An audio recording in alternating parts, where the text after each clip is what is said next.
The consciousness of the American people is not the problem. The problem with our democracy is that too often the powers of our government are in service to certain economic forces rather than to the people ourselves. We have to have ethical responsibility, not just to ourselves, but to our country and to the world.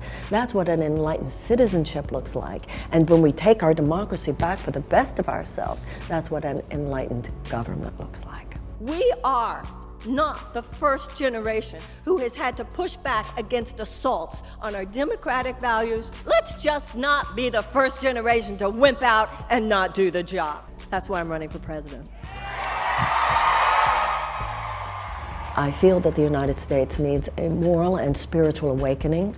I think that we have deviated from the angels of our better nature, both economically and politically. Our democratic values are not guiding us. Our humanitarian values are not guiding us, not in practical terms these days, so much as advocacy for short-term profit maximization for huge corporate conglomerates. Our government has formed an unholy alliance with an economic system that places short-term profits before people and planet. I think my first act as president would be to make some phone calls to European leaders and assure them that we're back.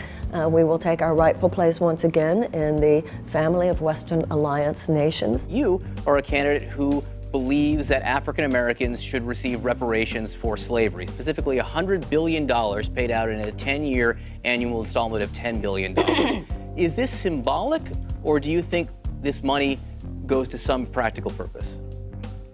This is not symbolic at all. I don't think the average American is a racist, but I think that the average American is undereducated about the history of race in the United States. As much progress has been made, although in certain ways we are sliding back, with mass incarceration, with racial injustices and disparities in our criminal justice system, voter suppression efforts, etc.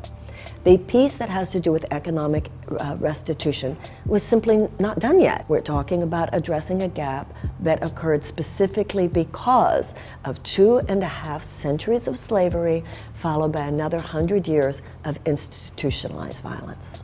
There was a time when America was like a moral light unto the nations. That's not how we're perceived today.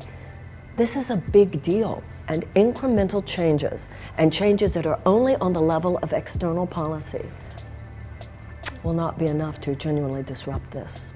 We need something much more fundamental. We need a change inside us.